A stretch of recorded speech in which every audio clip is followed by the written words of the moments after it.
Hi friends, welcome back to our channel. Friends, SSC GD 2025 సంబంధించిన medical ఎప్పుడుంటుందని చాలామంది అడుగుతున్నారు.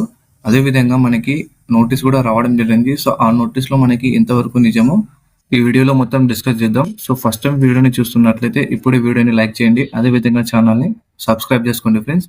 అదేవిధంగా టెలిగ్రామ్ సంబంధించిన లింక్ వచ్చేసి కింద డిస్క్రిప్షన్‌లో ఇవ్వడం జరిగింది. సో, టెలిగ్రామ్‌లో జాయిన్ అవ్వకపోతే ఇప్పుడే టెలిగ్రామ్‌లో జాయిన్ అవ్వండి ఫ్రెండ్స్. సో, మనం ఇప్పుడు వీడియోలోకి వెళ్ళిపోదాం. సో, మనకి రన్నింగ్ క్వాలిఫై అయ్యారు. అదేవిధంగా మెడికల్ కట్ ఆఫ్ ఏ విధంగా ఉంటుంది, ఫైనల్ కట్ ఆఫ్ ఏ విధంగా ఉంటుందో చూసేద్దాం. సో, రన్నింగ్ క్వాలిఫై అయ్యారు.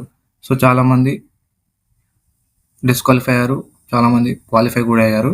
సో, క్వాలిఫై అయిన వాళ్ళు కూడా చాలా తక్కువ మంది ఉన్నారు తెలంగాణలో. అదేవిధంగా ఏపీలో మాత్రం ఒక యావరేజ్లో ఉన్నారు. సో, మనకి తెలంగాణలో చూసుకుంటే రన్నింగ్ ఎవరు క్వాలిఫై అయ్యారో వాళ్ళకి ప్రతి ఒక్కరికి జాబ్ వచ్చే అవకాశం ఉంది. మెడికల్ ఫిట్ అయ్యారంటే. సో, మీరు చాలా జాగ్రత్తగా ఉండండి. అదేవిధంగా మనకి ఏపీలో చూసుకుంటే గర్ల్స్కి మాత్రం రన్నింగ్ క్వాలిఫై అయ్యారు, అదేవిధంగా మెడికల్ ఫిట్ అయ్యారంటే మీకు కూడా కంపల్సరీగా జాబ్ వచ్చే అవకాశం ఉంది. కానీ బాయ్స్లో చూసుకుంటే కొద్ది వరకు యావరేజ్ ఉంది. సో, మనకి ఫిజికల్ కట్ ఆఫ్కి మెడికల్ కట్ ఆఫ్కి ఒక 5 మార్క్స్ లోపే ఉండొచ్చు. సో, లేదంటే 2-3 మార్క్స్ ఎక్కువ ఉండొచ్చు. కానీ 5 మార్క్స్ మించి ఎక్కువ ఉండే అవకాశం లేదు. 5 మార్క్స్ తక్కువే ఉండే అవకాశం ఉంది. సో, ఏది ఏమైనప్పటికీ మనకి మెడికల్ వచ్చేసరికి ఎప్పుడు ఉంటుందంటే మనకి ఇక్కడ ఈ నోటీసులు వచ్చాయి చూడండి. సో, ఈ నోటీస్లో మనకి ఫేక్.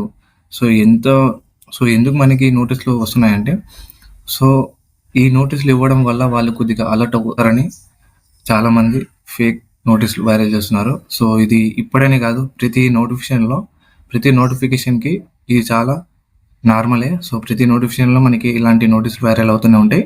అప్పుడు కానీ వాళ్ళు అలర్ట్ అవ్వాలని ఈ విధంగా చేస్తుంటారు. సో, ఏది ఏమైనప్పటికీ మనకి ఈ మంత్ కంపల్సరీగా ఉండే అవకాశం ఉంది. తొందరలోనే మనకి మెడికల్ కట్ ఆఫ్ సంబంధించిన రిజల్ట్ రావడం జరుగుతుంది. అదేవిధంగా ఎంతమంది క్వాలిఫై అయ్యారు అది కూడా రావడం జరుగుతుంది. సో, వెయిట్ చేయండి ఫ్రెండ్స్. ఎందుకంటే మనకి ఈ మంత్ కన్ఫర్మ్గా ఉండే అవకాశం ఉంది. సో, లేదంటే మనకి నెక్స్ట్ మంత్ ఫస్ట్ వీక్ ఉండే అవకాశం ఉంది. కానీ 99% ఈ మంత్ ఉంటుంది. మంత్ ఎప్పుడు ఉంటుందో మనకి చెప్పలేం. ఎందుకంటే మనకి మెడికల్ కట్ ఆఫ్ సంబంధించిన రిజల్ట్ వచ్చిందంటే దాని తర్వాత మనకు 10 days లేదా 1 week టైం ఇస్తారు అంతే. సో, ఎక్కువ ఏం టైం ఇవ్వరు. ఇప్పటికి చాలా టైం డిలే అవ్వడం జరిగింది. సో, అదేవిధంగా మనకి ఈ రిక్రూట్మెంట్ మనకి కంపల్సరీగా నవంబర్ ఎండింగ్ కల్లా కంప్లీట్ అవుతుంది. ఎందుకంటే మనకి ఇక్కడ ఈ నోటీస్ చూసుకుంటే సో ఇక్కడ చూసుకోండి, ఇక్కడ పిఓపి మనకి November 2nd week, December 2nd week కల్లా కంప్లీట్ అవుతుంది. సో, నెక్స్ట్ బ్యాచ్ వచ్చేసి మనకి టెంటివ్లీ జనవరి, ఫిబ్రవరి నుంచి సిఎస్ఓ సంబంధించిన ట్రైనింగ్ షెడ్యూల్ రావడం జరిగింది. సో, ఏది ఏమైనప్పటికీ మనకి నవంబర్ లాస్ట్ కల్లా ఈ రిక్రూట్మెంట్ సంబంధించిన 2025 సంబంధించిన రిక్రూట్మెంట్ కంప్లీట్ అవ్వడం జరుగుతుంది. సో, దాని తర్వాత మనకి ఆఫర్ లెటర్ ఇవ్వడం జరుగుతుంది డిసెంబర్లో. జనవరి, ఫిబ్రవరిలో ట్రైనింగ్ పిలవడం జరుగుతుంది. సో, ట్రైనింగ్కి సంబంధించిన షెడ్యూల్ కూడా మనకి రిలీజ్ అయింది కాబట్టి ఈ ప్రాసెస్ కూడా మనకి తొందరలోనే క్లియర్ అవ్వడం జరుగుతుంది. సో, ఇక్కడ మనకి ఈ నోటీస్లో కూడా అక్టోబర్ 21 నుంచి ఫిజికల్ ఉంటుందని ఇవ్వడం జరిగింది. సో, ఈ నోటీస్ కూడా మనకి ఫేకే. సో, ఏది ఏమైనప్పటికీ మనకి అఫీషియల్ నోటీస్ రావడం జరుగుతుంది సిఆర్పిఎఫ్ నోడల్ ఫోర్స్ నుంచి. సో, అప్పటి వరకు వెయిట్ చేయండి. కంపల్సరీగా మనకి మెడికల్ కట్ ఆఫ్ ఇవ్వడం జరుగుతుంది. సో, ఆ మెడికల్ కట్ ఆఫ్ ఇంచుమించు 2-3 మార్క్స్ ఎక్కువనే ఉంటాయి కాబట్టి ఎక్కువనే ఉంటుంది, అంతకుమించి ఏముండదు. ఎందుకంటే చాలామంది డిస్క్వాలిఫై అయ్యారు, అందరికి తెలిసిందే. సో, మెడికల్కి సంబంధించిన నేను ఆల్రెడీ ఒక వీడియో చేయడం జరిగింది. సో, ఆ మెడికల్కి ఏం ప్రాబ్లమ్స్ ఉంటే, మేజర్ ప్రాబ్లమ్స్, మైనర్ ప్రాబ్లమ్స్ ఏ విధంగా ఉంటే మనకి రిజెక్ట్ అవుతారో, క్వాలిఫై అవుతారో చెప్పడం జరిగింది. సో, ఇంకా ఏమైనా డౌట్స్ ఉంటే ఈ వీడియో కింద కామెంట్ చేయండి, కంపల్సరీగా రిప్లై ఇవ్వడం జరుగుతుంది. సో, ఫైనల్ కట్ ఆఫ్ గురించి చాలామంది అడుగుతున్నారు. సో, ఫైనల్ కట్ ఆఫ్ గురించి నేనేం చెప్పాను ఫ్రెండ్స్, ఇప్పుడు ఫస్ట్ మనకి మెడికల్ కంప్లీట్ అయిన తర్వాత ఆ మెడికల్ రేషియో అంటే ఫైనల్ రేషియో ఏ విధంగా ఉంది మెడికల్ క్వాలిఫై అయిన వాళ్ళు, దాన్ని చూసి మనము ఫైనల్ కట్ ఆఫ్ చేయడం జరుగుతుంది. సో, ఇప్పుడు మాత్రం ఫైనల్ కట్ ఆఫ్ చెప్పలేము. సో, ఏది ఏమైనప్పటికీ మెడికల్కి క్వాలిఫై అయిన వాళ్ళు చాలా జాగ్రత్తగా ఉండండి. మెడికల్ ఫిట్ అయిన తర్వాత ఇంకా చాలా జాగ్రత్తగా ఉండండి ఫైనల్ కట్ ఆఫ్ కోసం.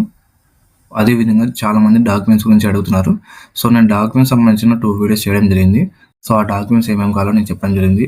మనకి 10th మెమో కంపల్సరీగా ఉండాలి, డొమిసైల్, అనెక్సరీస్, విధంగా caste certificate. So caste certificate నేను క్రూషియల్ డేట్ అని చెప్పడం జరిగింది. ఆ క్రూషియల్ డేట్ లోపు మనకు ఉంటే సరిపోతుంది. సో ఇప్పుడు లేటెస్ట్గా చేయాల్సిన అవసరం ఏం లేదు. ఒకవేళ చేస్తారంటే చేపియండి, కానీ అక్కడ మిమ్మల్ని మాత్రం క్రూషియల్ డేట్ లోపు ఉండే సర్టిఫికేట్స్ అడుగుతారు. సో అనెక్సరీస్ ఎవరెవరికి కావాలని చెప్పడం జరిగింది. సో ఆ డాక్యుమెంట్ సంబంధించిన వీడియో పైన ఐకార్డ్లో పెట్టడం జరుగుతుంది. సో లేదంటే కింద డిస్క్రిప్షన్లో పెట్టడం జరిగింది, చూసేయండి. సో చాలామంది అడుగుతున్నారు, సో తెలంగాణలో డొమిసైల్ ఇవ్వడం లేదు, రెసిడెన్సీ ఇస్తున్నారని. ఆన్ ఫ్రెండ్స్, మీకు మాత్రం డొమిసైల్ ఇవ్వడం లేదు. మీరు ఏం చేస్తారంటే పర్మనెంట్ రెసిడెన్సీ సర్టిఫికేట్ అని పైన హెడ్డింగ్ పెట్టేయండి. సో లేదంటే రెసిడెన్స్ సర్టిఫికేట్ ఉన్నా ఓకే, ఇక్కడ పిఆర్సీ అని ఇవ్వడం వల్ల పర్మనెంట్ రెసిడెన్సీ సర్టిఫికేట్ అని హెడ్డింగ్ పెట్టండి. దాని కింద వచ్చేసి సేమ్ మ్యాటర్ పెట్టండి. సో లేదంటే రెసిడెన్స్ సర్టిఫికేట్ ఉన్నా ఓకే, మీకు డొమిసైల్ ఇవ్వడం లేదు కాబట్టి రెసిడెన్సీ అన్నా కానీ ఇస్తారు. వీళ్ళు మాత్రం డొమిసైల్ ఇస్తున్నారు ఈజీగా. సో మీరు విఆర్ఓతో సైన్ చేయించారని మీరు సచివాలయం వెళ్ళారంటే విఆర్ఓ మొత్తం కనుక్కొని మీకు మొత్తం రాసేస్తారు. సో డొమిసైల్ సంబంధించిన నేను ఫార్మాట్ కూడా టెలిగ్రామ్లో అప్లోడ్ చేయడం జరిగింది. సో తీసుకోండి.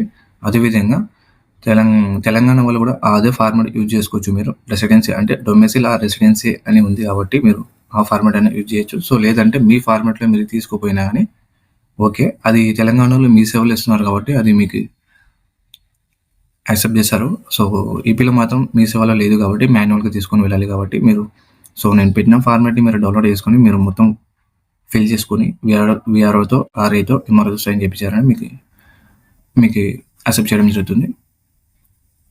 సో అదే ఫ్రెండ్స్, డొమిసైల్ గురించి చాలా మందికి క్లియర్ అయింది నేను అనుకుంటున్నాను. సర్టిఫికేట్ గురించి వీడియో చేయడం జరిగింది. సో వీడియో చూసేయండి. సో ఏమైనా డౌట్స్ ఉంటే కామెంట్ చేయండి, రిప్లై ఇవ్వడం జరుగుతుంది. సో ఇదే ఫ్రెండ్స్, ఇవాళ వీడియోలో మనం SSC/GD సంబంధించిన ఇంపార్టెంట్ డౌట్స్ క్లియర్ చేయడం జరిగింది. సో ఇంకేమైనా డౌట్స్ ఉంటే నేను టెలిగ్రామ్లోనైనా కానీ ఇన్స్టాగ్రామ్లో అయినా కానీ కంపల్సరీగా మెసేజ్ చేయండి, రిప్లై ఇవ్వడం జరుగుతుంది. అదేవిధంగా ఈ వీడియో మీకు నచ్చితే ఖచ్చితంగా సబ్స్క్రైబ్ చేసుకోండి. అదేవిధంగా టెలిగ్రామ్లో జాయిన్ అవ్వండి ఫ్రెండ్స్. సో టెలిగ్రామ్లో నేను SSC/GD సంబంధించిన ఆల్ ఇంపార్టెంట్ అప్డేట్స్ ఇవ్వడం జరుగుతుంది. అదేవిధంగా ఇన్స్టాగ్రామ్లో కూడా ఫాలో చేసుకోండి. Thank you so much.